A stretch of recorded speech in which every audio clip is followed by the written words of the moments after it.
อะไรเธอก็ว่าดีสมสันอย่างนั้นอย่างนี้ดูแลดีทุกก้าวย่างสาวเย็นเป็นห่วงโทรหาวันละ10 ครั้งตามใจทำให้ทุกอย่างเหมือนฉันเป็นนางฟ้าพอพบคนใหม่กลายเป็นนางคนละม้วนเริ่มพูดกับฉันห้วนไม่โทรไม่ชวนไม่มาแล้วพอความแต่ว่ามีอีกคนคบหาเธอก็แค่เขามากกว่าปล่อยฉันนอนน้ำตาล้นตอนมาจีบ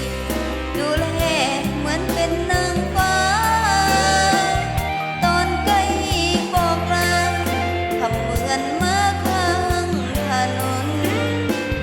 ทิ้งไว้กลางทางเจ็บแล้วก็ซ้ำไม่แคร์ไม่สนเหมือนฉันไม่เคยเป็นคนที่เธอบอกรักนักหนา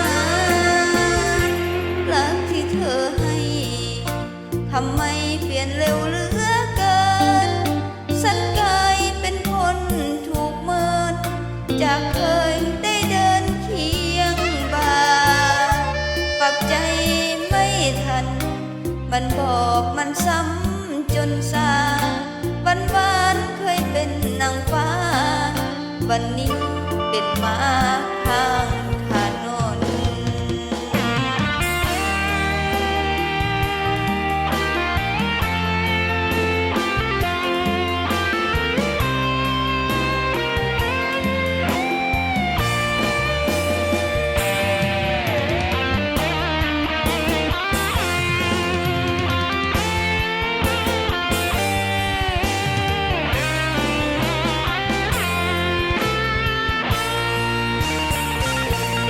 ตอนมาจี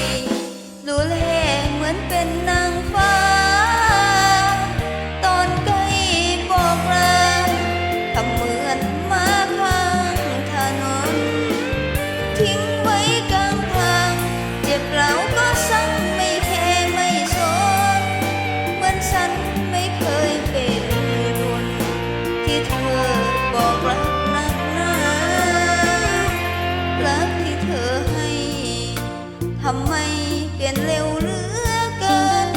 ฉันกลายเป็นคนถูกเมินจากเคยได้เดินเคียงบ่าปรับใจไม่ทันมันบอกมันซ้ำจนซาวั